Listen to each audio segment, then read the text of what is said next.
Bem, pessoal, o assunto que queremos abordar é o servidor público. Esta função que é tão almejada por muitos. Dentro desta função, são os servidores públicos e os agentes públicos. A nossa QPI é privilegiada porque é composta por 2 servidores públicos.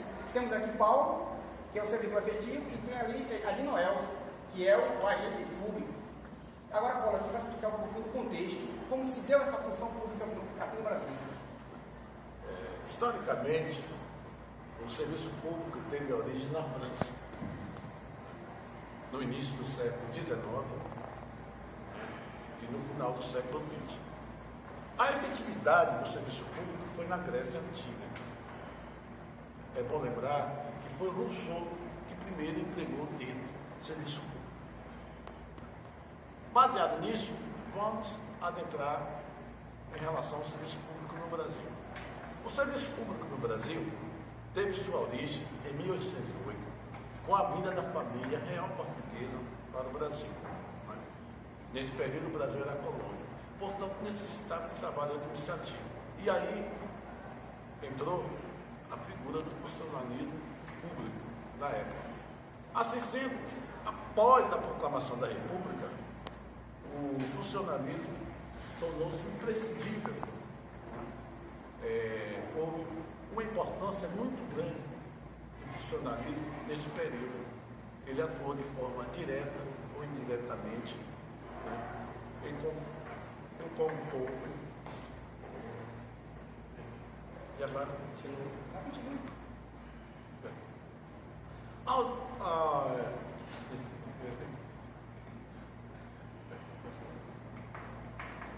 Então,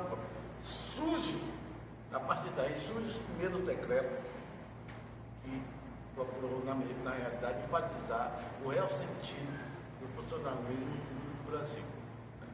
E no dia 28 de outubro de 1943, o então presidente da República, Getúlio Vargas, instituiu o Dia do Funcionalismo Público.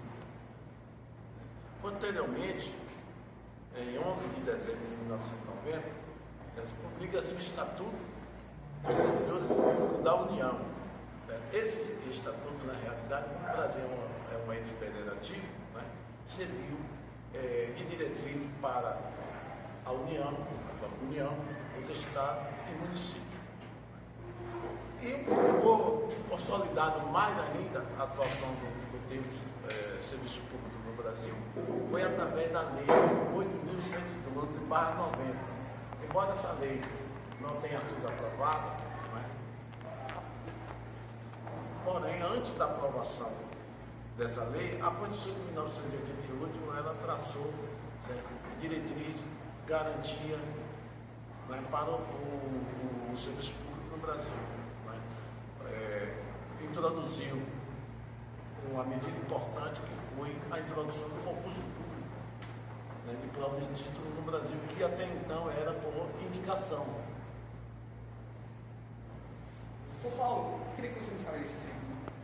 Qual a função que você exerce? E como é seu dia a dia, seu trabalho, no seu trabalho? Colegas, meu colega de Noel,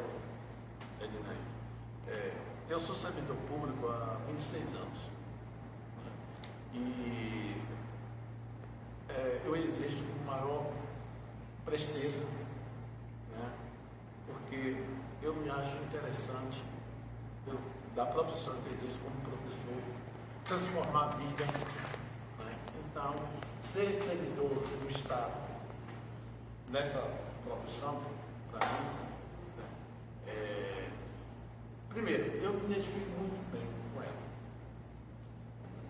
Então, na realidade, o foco principal, pelo fato de ser educador, é exatamente isso: transformar a vida, contribuir para a formação de cidadão de forma crítica.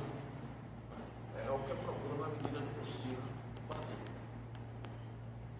Abordando e continuando esse nosso tema, que é bem claro hoje, e como o colega já tinha dito, que é o que a maioria das pessoas almejam para uma estabilidade. A gente dividiu alguns tópicos, e um tópico desse é o seguinte: seguinte: agente público e suas características, certo? O agente público se refere ao sujeito da ação, ou seja, a pessoa que atua, faz. O que se refere à expressão do agente público é o termo utilizado para determinar de forma específica qualquer pessoa que age em nome do Estado, né? E por meio desse agente público que o Estado se faz presente, manifestando sua vontade nas 3 esferas de governo: União, Estado, Distrito Federal e municípios, e nos 3 poderes: Executivo, Legislativo e Judiciário, né? Aí partimos também para um segundo questionamento: o direito de livre associação sindical e o direito de greve, né?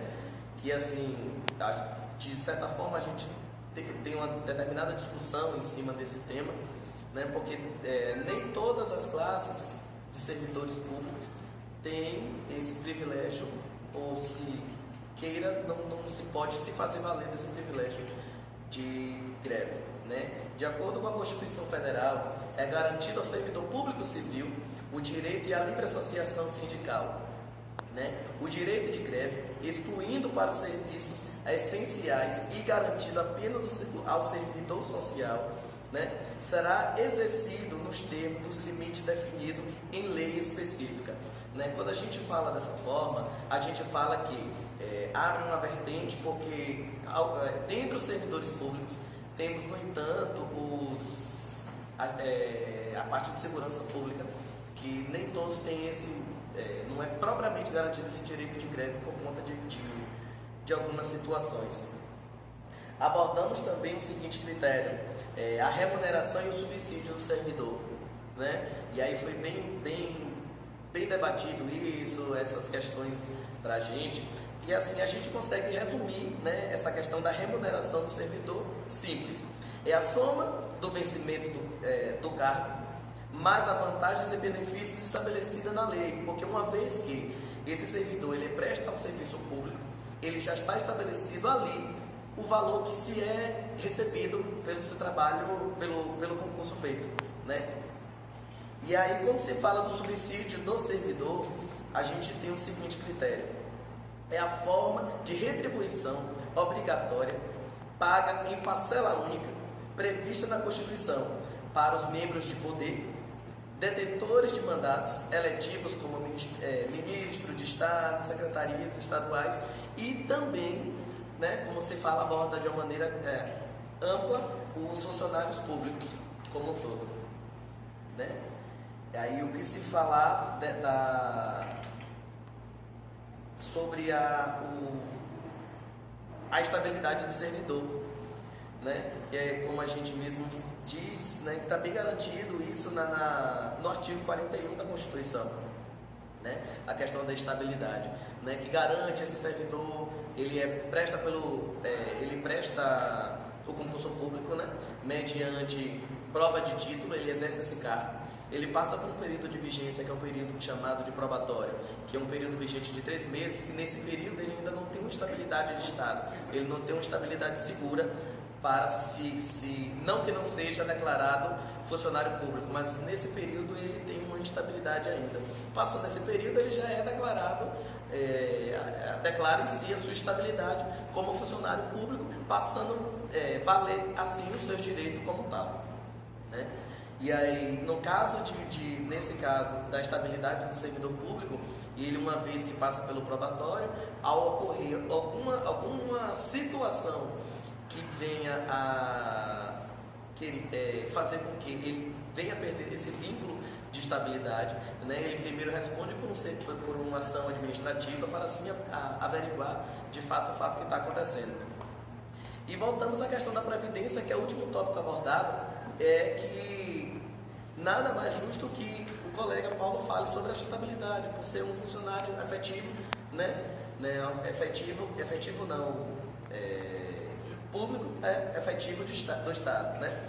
E assim a gente também tem, que é um regime de previdência do servidor público, titular de cargo efetivo, vinculado a um desses federativos, nos termos da Constituição do artigo 40. Então esse artigo 40, ele segura e garante esse servidor público, né? Elinóis, eu queria que você me respondesse qual a função que você exerce como agente público. Eu hoje exerço uma função lotada dentro da Secretaria de Saúde, né? Nessa cidade de Feira de Santana, onde a minha função hoje é ajudar as pessoas que dela necessitam, né? Que do serviço necessitam.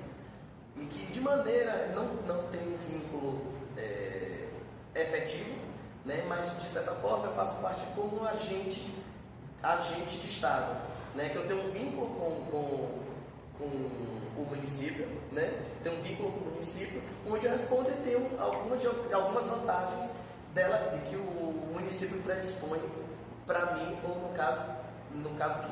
no cargo que eu estou exercendo, né?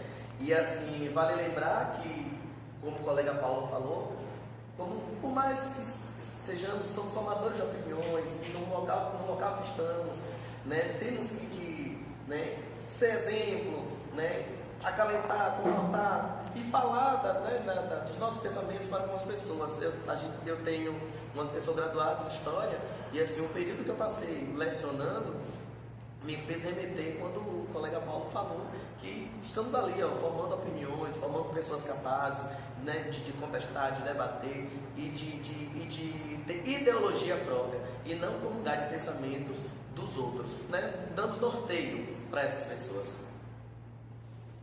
Bem, pessoal, essa foi a forma que tentamos explicar, deixar claro aqui como é que funciona o serviço público, o serviço público. E deixar, eu também queria falar o seguinte, assim, as pessoas que pretendem ser servidor público, né? E hoje agora é através de concurso público, procure estudar, né? Procure se aperfeiçoar, se dedicar ao máximo, porque o serviço público, devido à sua estabilidade, né, dá ao indivíduo um alcance social, até não só na sociedade, no meio onde ele está, né, possibilitar ele um desenvolvimento, ele se desenvolver. Então, eu recomendo que aquelas pessoas jovens que estão nos assistindo agora, tenham a paciência de estar até agora nos assistindo, que procurem efetivamente estudar. Então, esse é o recado que... Isso é um pouco do nosso pensamento voltado para essa área, né, que é o tema nosso abordado, né, na matéria de Constitucional 2, né, da UniFTC, Faculdade de Tecnologia e Ciência de Feira de Santana, e espero que gostem, e gostando, teremos mais outros vídeos, né, para poder mostrar um pouco desse nosso pequeno mundo de conhecimento do direito. Agradecemos a todos.